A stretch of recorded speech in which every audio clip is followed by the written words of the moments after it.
পৃথিবীতে এমন কোনো প্রাণী নেই যে মৃত্যু শব্দটিকে ভয় পায় না। আর এই মৃত্যুর দায়িত্ব যার হাতে, তার নাম শুনলে বড় বড় রাজা বাদশাদের কলিজাও কেঁপে উঠত। মালাকুল মাউত, হযরত আজরাইল আলাইহিস সালাম। কিন্তু আপনি কি কখনো ভেবেছেন, যেই ফেরেশতা সবার জান কবজ করেন, একদিন তার নিজের জান কে কবজ করবে? হ্যাঁ, এমন একদিন আসবে যেদিন মৃত্যুর ফেরেশতাকেও মৃত্যুর স্বাদ গ্রহণ করতে হবে। তার মৃত্যু এত ভয়ঙ্কর হবে যে সেই চিৎকারে আসমান জমিন ফেটে যেত যদি তা অবশিষ্ট থাকত। কিয়ামত শুরু হবে হযরত ইসরাফিল আলাইহিস সালামের শিঙার ফু দিয়ে। সেই আওয়াজে পৃথিবীর সব মানুষ, জিন এবং প্রাণী মারা যাবে। পাহাড়গুলো ধুলোর মতো উড়বে, আসমান ফেটে যাবে, মহাবিশ্বে আর কোনো প্রাণের স্পন্দন থাকবে না। সব নিস্তব্ধ, সব ধ্বংস। আল্লাহ তাআলা তখন গোটা সৃষ্টি জগৎকে ধ্বংস করে দেবেন। বাকি থাকবেন শুধু আল্লাহ এবং তার কিছু বিশেষ ফেরেশতা। আল্লাহ তখন জিজ্ঞেস করবেন, আজ রাজত্ব কার? কার হুকুম চলে আজ? কিন্তু কোনো উত্তর আসবে না, কারণ উত্তর দেওয়ার মতো কেউ বেঁচে নেই। এরপর আল্লাহ আজরাইল আলাইহিস সালামকে জিজ্ঞেস করবেন, অথচ তিনি সব জানেন। তিনি বলবেন, হে আজরাইল, আমার সৃষ্টি জগতের মধ্যে আর কে কে জীবিত আছে? আজরাইল তখন ভীত ও বিনয়ী কণ্ঠে উত্তর দেবেন, হে রব্বুল আলামিন, আপনি চিরঞ্জীব। আপনি ছাড়া আর বেঁচে আছেন জিবরাইল, মিকাইল, ইসরাফিল এবং আপনার আরশ বহনকারী ফেরেশতারা, আর আপনার এই নগণ্য গোলাম আমি। আল্লাহ তখন হুকুম দেবেন, আমি জিবরাইল ও মিকাইলের মৃত্যু অবধারিত করলাম।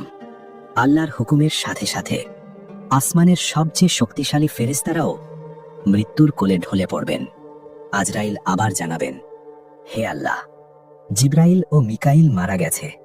আল্লাহ তখন বলবেন, এবার ইসরাফিল এবং আরশ বহনকারী ফেরেশতারাও মরে যাক। একে একে সবাই মারা গেল। মহাবিশ্ব এখন সম্পূর্ণ ফাঁকা। আল্লাহ আবার জিজ্ঞেস করবেন, হে আজরাইল, এখন আর কে বাকি আছে? আজরাইল তখন কাঁপা কণ্ঠে বলবেন, হে আমার মাবুদ, এখন শুধু আপনি বাকি আছেন, আর আপনার এই দুর্বল গোলাম আমি বাকি আছি। চিন্তা করুন সেই মুহূর্তটি, যে ফেরেশতা কোটি কোটি মানুষের জান কবজ করেছেন, আজ তিনি মৃত্যুর ভয়ে থরথর করে কাঁপছেন, কারণ তিনি জানেন পরবর্তী হুকুমটি কি হতে যাচ্ছে। আল্লাহ তখন বলবেন, হে আজরাইল, তুমি কি আমার সেই কথাটি শোনোনি? প্রতিটি প্রাণীকেই মৃত্যুর স্বাদ গ্রহণ করতে হবে। তুমিও আমার একটি সৃষ্টি, তাই তোমাকেও মরতে হবে। এবং আল্লাহ চূড়ান্ত হুকুম দেবেন, হে আজরাইল, তুমি মরে যাও।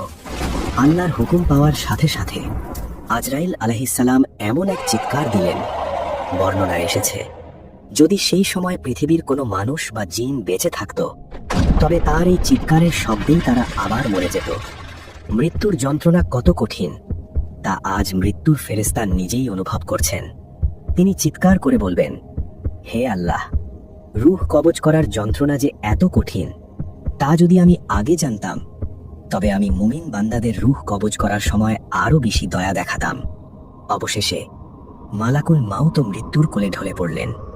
মহাবিশ্বে এখন আর কোনো সৃষ্টি বেঁচে নেই, না মানুষ, না জিন, না কোনো ফেরেশতা। এখন সব শান্ত, কোথাও কেউ নেই। তখন মহান আল্লাহ তাআলা একাই ঘোষণা করবেন, লিমানিল মুলকুল ইয়াউম, আজ রাজত্ব কার? উত্তর দেওয়ার মতো কেউ নেই। তখন আল্লাহ নিজেই নিজের উত্তর দেবেন, লিল্লাহিল ওয়াহিদুল কাহ্হার, আজ রাজত্ব শুধুই মহান আল্লাহর, যিনি এক এবং পরাক্রমশালী। ভাই ও বোনেরা, যদি মৃত্যুর ফেরেশতাকেও মরতে হয়, তবে আমি আর আপনি কে? আমাদের অহংকার, আমাদের ক্ষমতা সবই একদিন মাটির সাথে মিশে যাবে। আসুন সেই দিনের জন্য প্রস্তুত হই, যেদিন আল্লাহ ছাড়া আর কেউ আমাদের সাহায্য করতে পারবে না।